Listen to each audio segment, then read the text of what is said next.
Aleluia.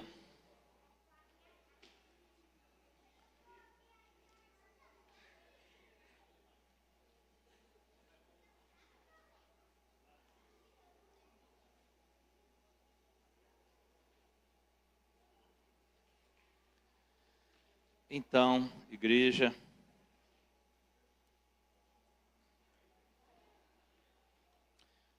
nós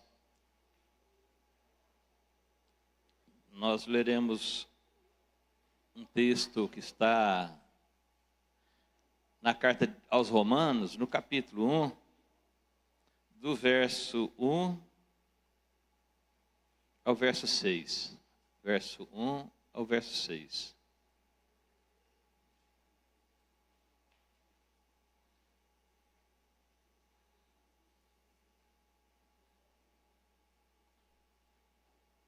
Esse texto me causou uma certa inquietação e, sobretudo, na última expressão do verso 5. Mas nós vamos ler do verso 1 ao verso 6. Eu entendi a necessidade de falar com a igreja sobre isso em nome de Jesus, porque nós estamos falando sobre a implantação da cultura do reino dos céus, e é muito importante que a gente aqui dê uma boa destrinchada nesse conceito de cultura. Diz assim no verso 1, o apóstolo Paulo se apresentando, àquela igreja, ele diz: Paulo, servo de Jesus Cristo, chamado para apóstolo, separado para o evangelho de Deus, o qual antes prometeu pelos seus profetas nas santas escrituras acerca de seu filho que nasceu da descendência de Davi segundo a carne, declarado filho de Deus em poder, segundo o Espírito de santificação, pela ressurreição dos mortos, Jesus Cristo, nosso Senhor, pelo qual recebemos a graça e o apostolado para a obediência da fé entre todas as gentes, pelo seu nome, entre as quais sois também vós chamados para serdes de Jesus.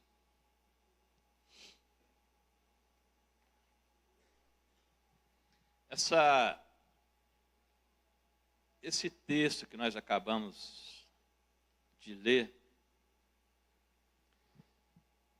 ele é escrito num contexto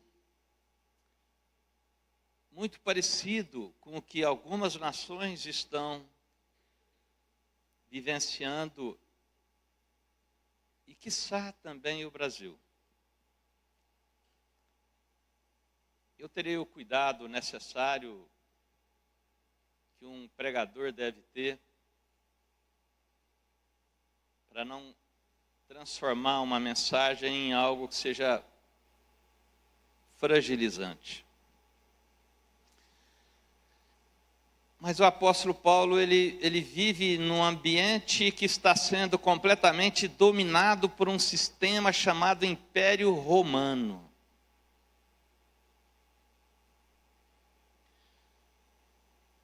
O Império Romano, nós vimos muitas histórias, lemos muito sobre isso, mas sobretudo na televisão, filmes da época.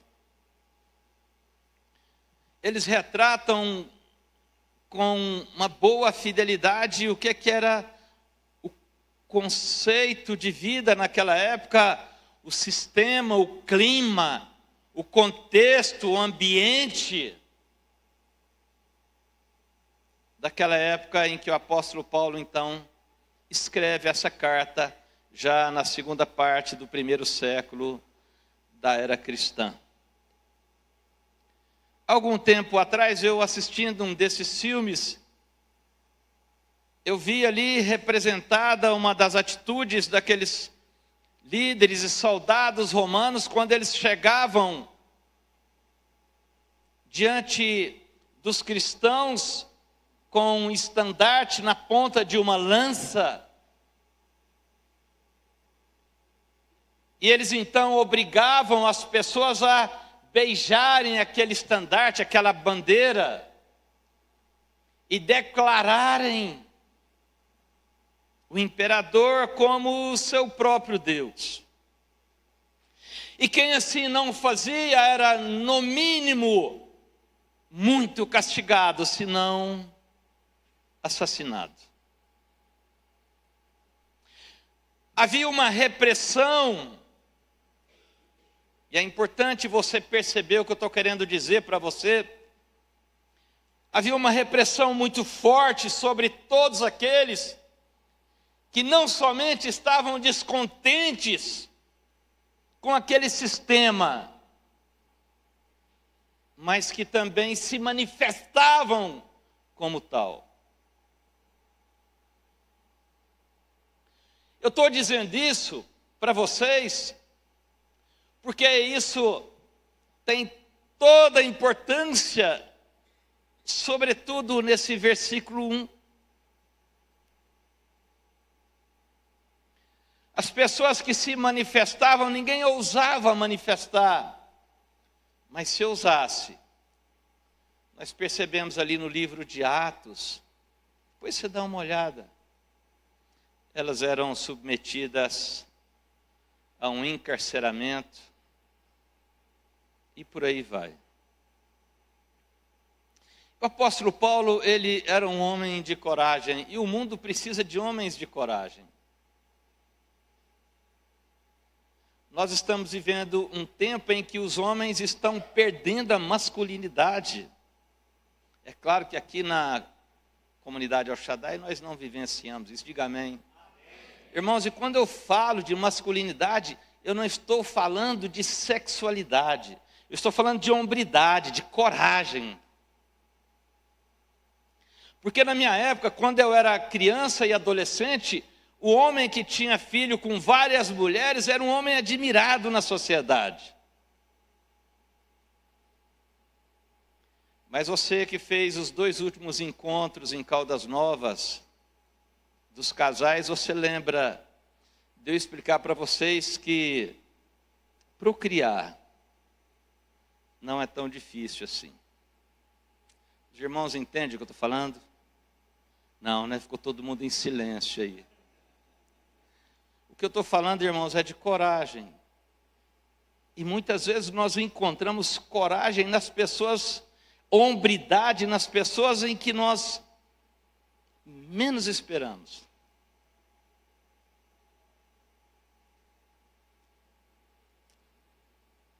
O apóstolo Paulo, ele começa a escrever. E a carta dele, ela é permeada de recados e de manifestações para esse império que oprimia a humanidade naquela época, sobretudo aquela região do Oriente Médio e a Europa. Olha o que diz. A primeira palavra que tem é Paulo. Paulo estava colocando a cara dele na frente.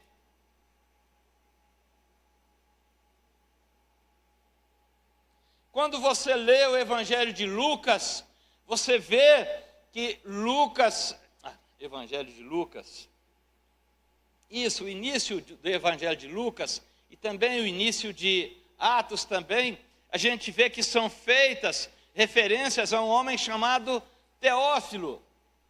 E há quem diga, algum historiador, que esse Teófilo era apenas um codinome, porque o destinatário daquela carta não podia aparecer, porque ele correria risco de vida, que ele estava debaixo de um sistema violento.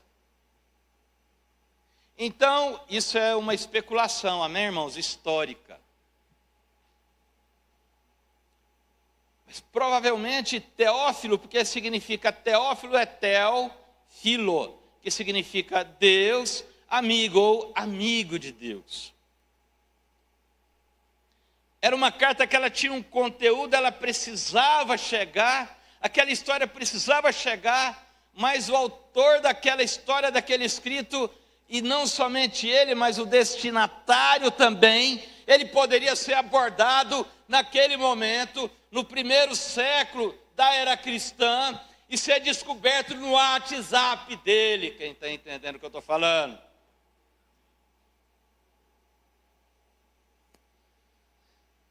E o cara trocando uma mensagem de WhatsApp com o Teófilo.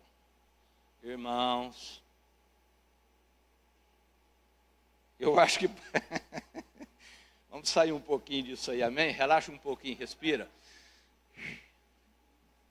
Mas a primeira coisa aqui que nós temos é um homem de coragem.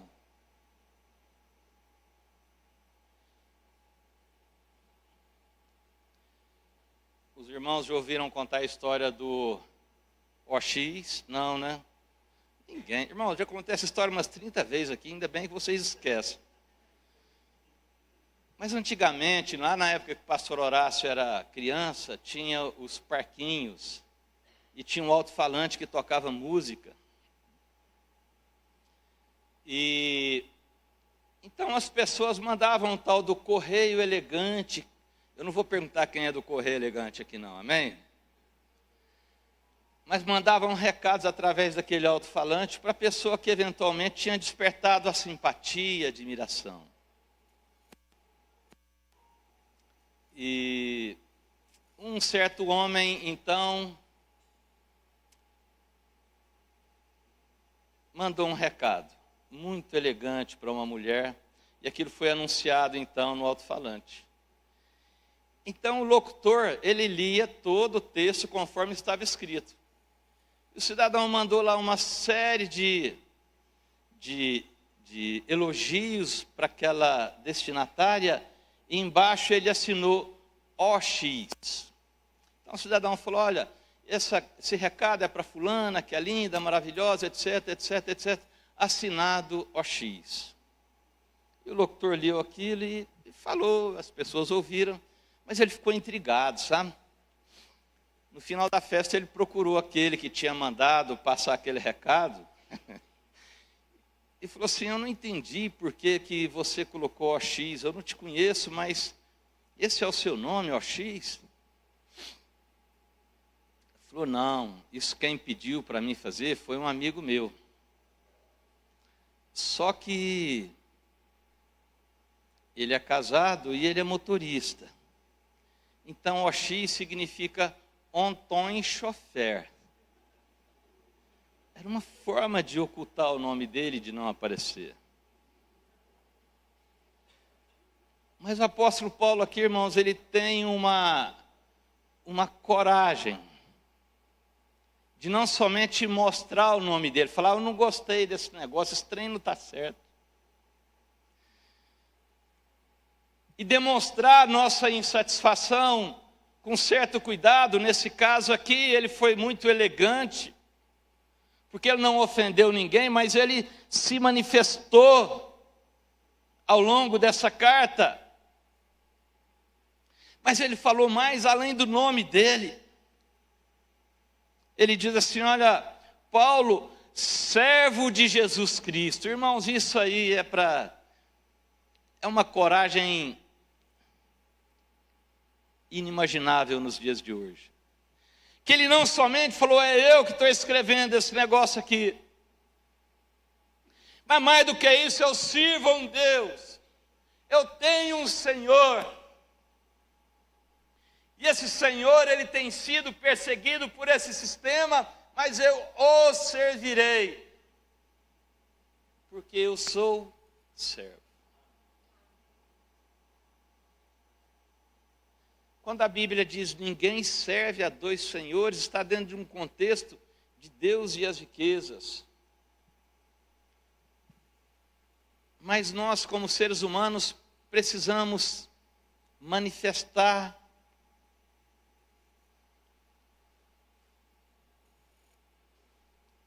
as nossas percepções.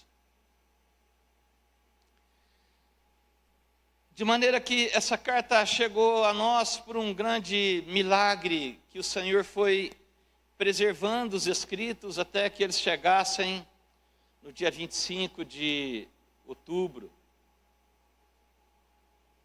de 2025 na comunidade El Shaddai. O que nós estamos vivendo aqui hoje, o que nós estamos vivendo nesse momento, é fruto de toda uma sedimentação de coragem de homens do passado. Dia 31 desse mês, portanto, sexta-feira, nós completaremos 508 anos da Reforma Protestante. E nós ouviremos falar muito sobre isso nas redes sociais. Essa Reforma Protestante, ela foi motivo de muitas lutas. Homens tiveram que entregar a própria vida para que ela chegasse até aqui.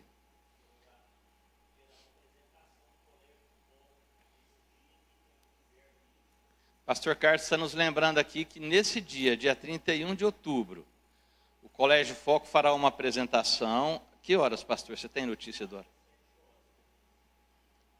7 da manhã? Da noite. Ah, bom.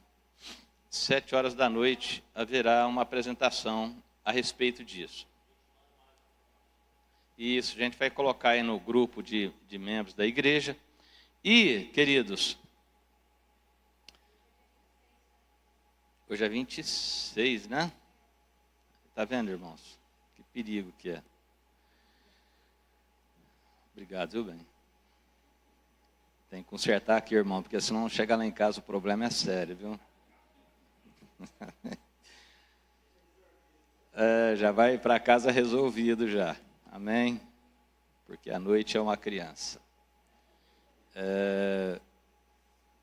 Mas, irmãos, eu queria falar um pouquinho também sobre essa reforma e parabenizar o pessoal do teatro.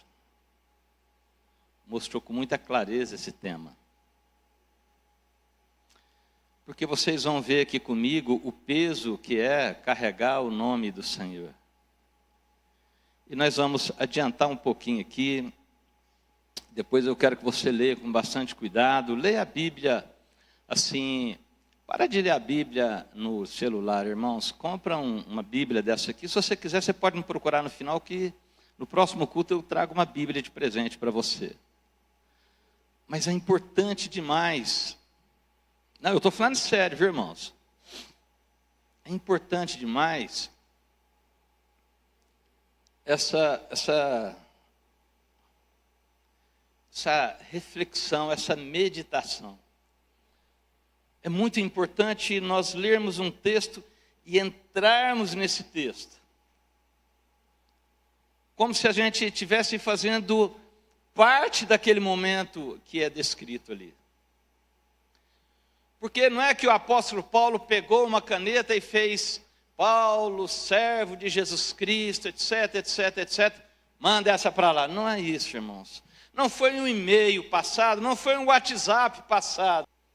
Foi algo que foi inspirado pelo Espírito de Deus. Não era um desejo do apóstolo Paulo de ser maior do que ninguém, até porque ele mesmo diz: eu, o menor dos apóstolos, que nem sou digno de ser chamado apóstolo, eu persegui essa igreja. Mas quando ele diz isso, ele diz dentro de um contexto muito sério, influenciado, inspirado, controlado pelo Espírito de Deus. Irmãos, e não existe... A Bíblia diz para nós fortalecermos no Senhor. Não existe uma maneira de se tornar mais forte do que quando nós estamos no Senhor. Ele diz assim, primeiro ele dá o nome dele, depois ele diz: olha, eu sou servo desse que vocês estão perseguindo aí. Minha cara está aqui. E ele diz assim, que ele também tem um chamado para ser apóstolo. É curioso isso. Porque cada um de nós tem um chamado. Nesses meses do ano de 2025, Há um chamado para nós para levarmos a cultura do reino do Senhor, mas todos nós temos um chamado. Queridos, eu fico lembrando das pessoas que já me prejudicaram, sabe, pastor? Eu falo muito com a Beth sobre isso. Ferida na alma, viu, irmãos? Não é isso, não. Mas eu fico olhando para trás, eu percebo que algumas pessoas que me prejudicaram no passado, na verdade, eles tinham um grande chamado para tratar comigo. Amém? Que todos que se levantaram contra nós, de alguma maneira nos ajudaram. Irmãos, se não fosse aqueles endemoniados dos irmãos de José, José ia ficar o resto da vida dele lá até aquele povo tudo morrer, porque em Israel não tinha comida. Tinha dinheiro, mas não tinha comida. Tinha criptomoeda, mas não tinha comida. Olha o perigo, irmãos.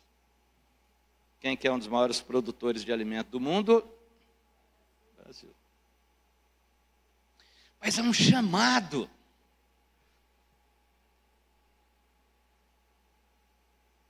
Para mim e para você. Eu não entendia isso quando eu saí correndo em busca de um socorro do Senhor, mas na verdade eu precisaria ser cutucado. Quando Deus se manifesta ao apóstolo Paulo, irmãos, no livro de Atos ele diz assim: Paulo, dura coisa é recalcitrar-te contra os aguilhões. Quando se lembra dessa passagem, diga amém. O que é um aguilhão? Algumas coisas hoje nós já não conhecemos mais, mas eu, como sou de uma época mais do avião a lenha, o aguilhão é tipo um ferrão que a gente usava, uma vara com espeto assim na ponta para tocar o gado, para o gado sair do curral.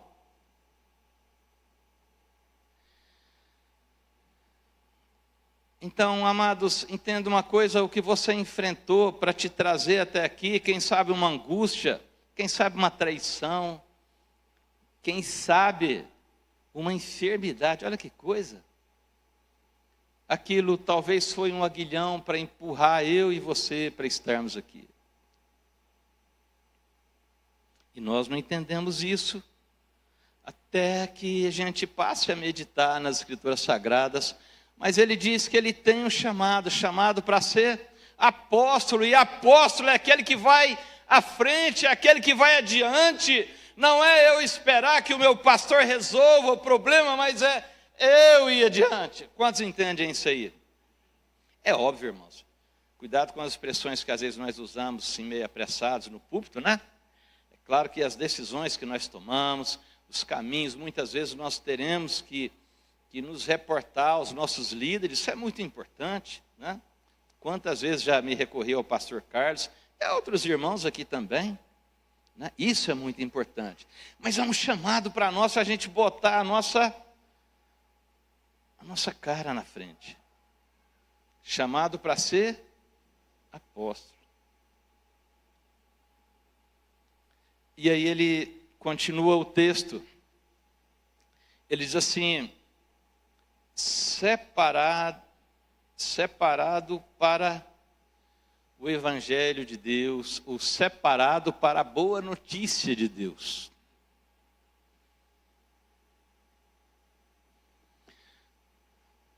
Porque quando nós lemos a segunda carta de Pedro, nós vamos perceber que a notícia não era muito boa para a humanidade, a notícia em geral.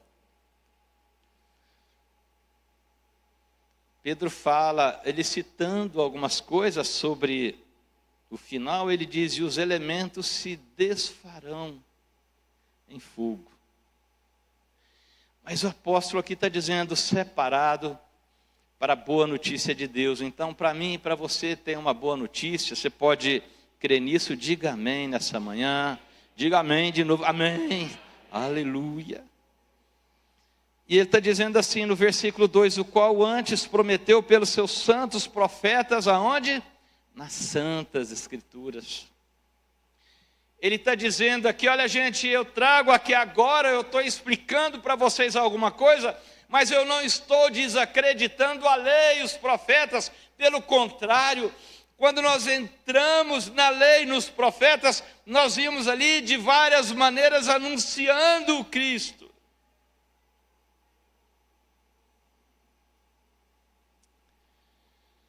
Esses dias o pastor Carlos pregando para nós aqui, ele citou o momento em que o povo de Israel queria beber água, mas as águas se tornaram amargas do rio. Então, naquele momento a Bíblia diz que seria necessário pegar um madeiro, pegar um arbusto e jogar na água. E quando isso é feito, essa água se tornou doce. Irmãos, a palavra de Deus é a água. Jesus, nos últimos momentos dele com os discípulos, ele falou assim, olha, vós já estáis limpos pela palavra que vos tenho falado. Então a palavra, ela é um instrumento de purificação. Agora perceba comigo, como é que Cristo é anunciado em todo e qualquer versículo.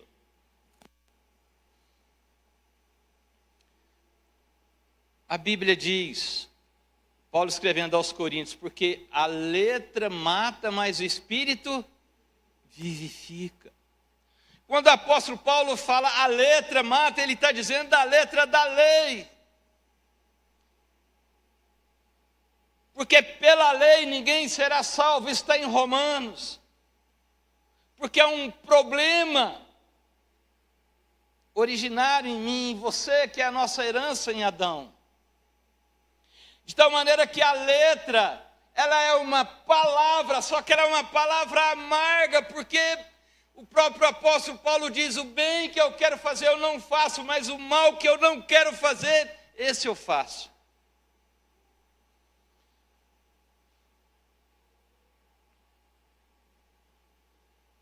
Essas águas eram amargas, presta atenção nisso, daquele rio. Porque elas eram duras. Mas Deus dá instrução para pegar um arbusto. E eu não sei se você já percebeu, mas o arbusto é justamente a matéria-prima para confeccionar a cruz. E quando essa cruz é lançada nas águas, quando o sacrifício do Cordeiro de Deus é lançado nessas águas, que eram até então amargas, essas águas se tornam doces. E portanto aquele povo que estava condenado à morte, porque você pode até ficar muito tempo sem se alimentar, mas você não pode ficar muito tempo sem água. Quando esse arbusto é lançado, é a cruz que Cristo carregaria nos ombros. E ela é lançada sobre o Antigo Testamento, e agora o apóstolo Paulo está ensinando para nós, tudo aquilo que está na lei aponta para o Cristo.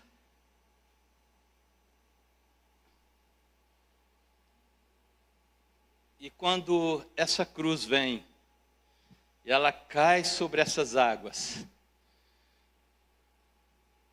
que é a lei, essas águas se tornam doces. Perceberam isso aí, irmãos?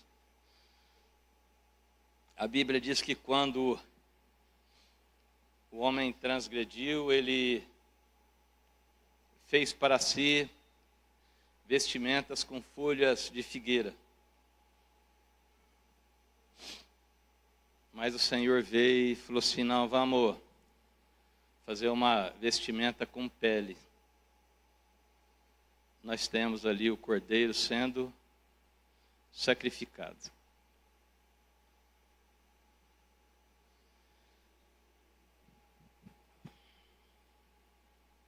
A Bíblia diz que o Senhor prometeu pelos seus santos profetas nas Santas Escrituras acerca de seu filho que nasceu da descendência de Davi, segundo a carne.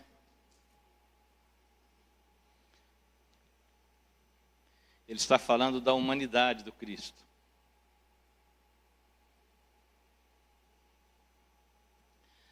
A Bíblia diz em João capítulo 1, versículo 14, e o verbo se fez carne. Eu falei isso lá na célula, na quinta-feira.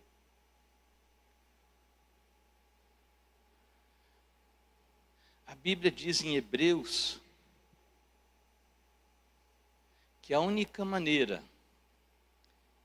de Cristo nos redimir seria Ele assumir uma forma igual à minha e igual à sua, para que Ele se identificasse conosco. A Bíblia diz que o verbo se fez carne e habitou entre nós. O que Ele está dizendo para nós aqui, Jesus, Ele não é um anjo, Ele não é uma ficção religiosa, mas Ele habitou entre nós. A Bíblia diz, tendo jejuado, Ele teve fome. A Bíblia diz que na cruz do Calvário Ele falou, eu tenho sede. A Bíblia diz que Ele se aproximou dos seus discípulos no momento de angústia, e Ele foi suficientemente homem e corajoso, a ponto de dizer, minha alma está angustiada até a morte. O Senhor esteve entre nós em carne.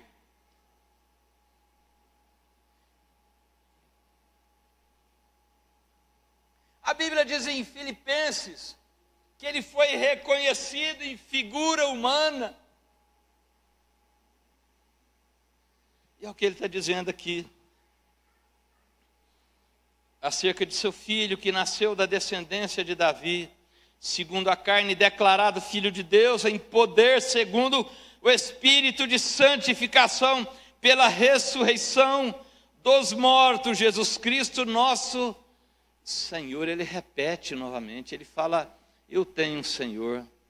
Muito bacana esse imperador aí, as roupas dele são maravilhosas, é um cara poderoso, ele manda num, manda no outro, manda matar, manda prender, manda fazer o que quiser, só que eu tenho um Senhor. E o Senhor que eu tenho é aquele que, lá no Calvário, eles chegam, soldados para prenderem ele, e eles ficam meio que perdidos, igual o cachorro cai de caminhão de mudança. E Jesus falou assim, a quem vocês estão procurando? É Jesus? É Jesus? Sou eu. E a Bíblia diz que quando ele faz isso, aqueles homens caíram por terra. Paulo aprendeu com o mestre. E a Bíblia diz agora, no verso 5, pelo qual recebemos a graça e o apostolado, ou seja, a graça tem um propósito, de nos transformar em quê? Apóstolos. E não é o apóstolo no sentido institucional, esse também existe também, mas no aspecto espiritual. Para a obediência da fé entre todas as gentes, pelo seu nome. Aqui nós caminhamos para o final, os irmãos do louvor podem se posicionar, que estamos concluindo. Quando, primeira vez que a minha mãe foi na casa do meu pai, meus avós paternos são portugueses, eram portugueses. E a minha avó, paterna olhou para minha mãe e fez uma pergunta para ela que embaraçou e constrangeu minha mãe. Ela olhou para minha mãe e falou assim: qual é a sua graça?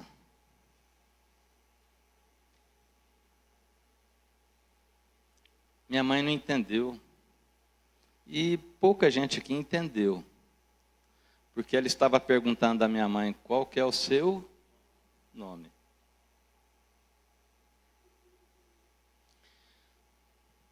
A última palavra desse verso 5 fala que nós recebemos a graça e o apostolado para sermos santos. Mas ele termina com essa palavra nome. Irmãos, nome é uma coisa muito mais importante do que nós imaginamos, porque nós podemos ter um nome aqui que ele aparece na mídia, entre as pessoas, na sociedade, mas não é disso que eu estou falando. Eu estou falando naquele nome que ecoa no mundo espiritual.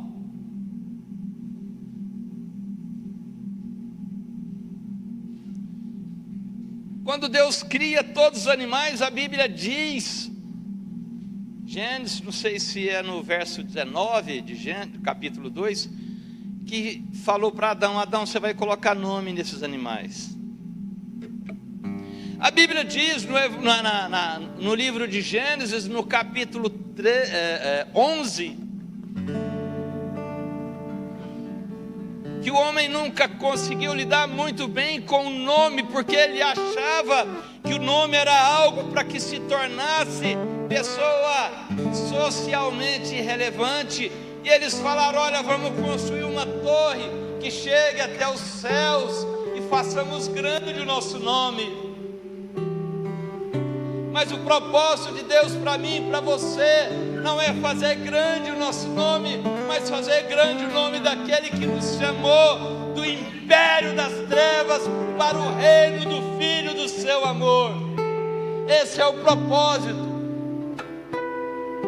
Por melhor que seja o meu nome, por melhor que ele repercuta bem no meio da sociedade, no meio profissional, seja em qualquer lugar, seja como pastor, mas esse nome ele é irrelevante enquanto ele não usa e ele não resplandece o nome do Senhor.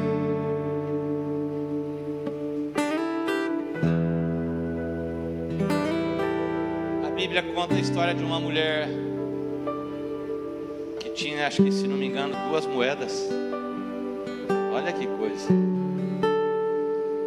Tantos reis passaram até ali, mas olha que registro bonito daquela mulher.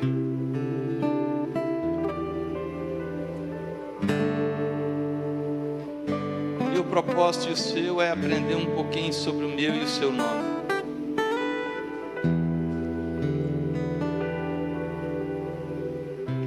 Mas sobretudo, deixar com que o nome do Senhor resplandeça nas trevas e a transforme em luz. Nome do Senhor. Esse é o propósito. Não é eu, não é o meu ministério, mas é o ministério do Cristo. A Bíblia vai nos contar no livro de Atos, no capítulo 4, no versículo 12. E em nenhum outro nome dado entre os céus e a terra há um maior do que o nome de Jesus, pelo qual possamos ser salvos. Nós podemos terminar esse momento lendo esse texto. Atos 4, versículo 12.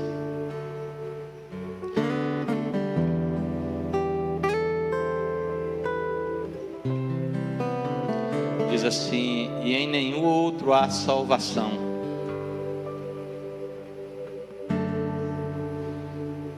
O que nos aflige nessa manhã?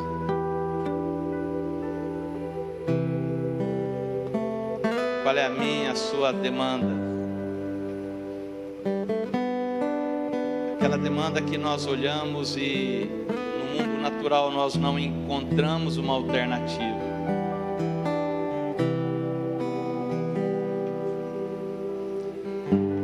Às vezes nós estamos precisando de uma salvação, e essa salvação ela possa ser para o momento presente, quem sabe uma dor, uma angústia, um medo, uma enfermidade, mas essa salvação a que ele se refere é a salvação para o último dia. E ele diz: porque também debaixo do céu nenhum outro nome há dado entre os homens pelo qual devamos ser salvos. A salvação na Bíblia, ela tem no mínimo duas características muito fortes. A primeira delas é a salvação diante de um contexto natural. Mas ainda que sejamos salvos e curados de uma enfermidade, ou quem sabe tantos outros problemas que permeiam a nossa mente e sugam a nossa energia, há uma outra salvação, que a Bíblia diz de tão grande salvação.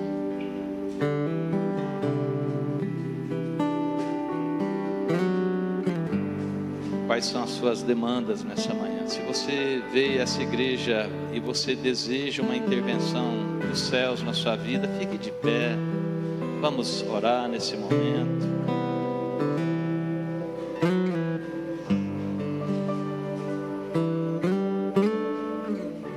Podemos cantar uma canção. Quero que você aquiete seu coração nessa manhã e compreenda que há um propósito. Há um propósito de gozo. Não para a próxima sexta, porque ela está tão distante, mas para hoje, para amanhã. E é no nome desse, que exclui qualquer outro nome dado entre o céu e a terra, pelo qual devamos ser salvos. Nós vamos cantar uma canção, a equipe de louvor vai nos conduzir, mas eu quero que você coloque na presença de Deus a sua demanda para essa manhã e para esses dias que se seguem, em nome de Jesus.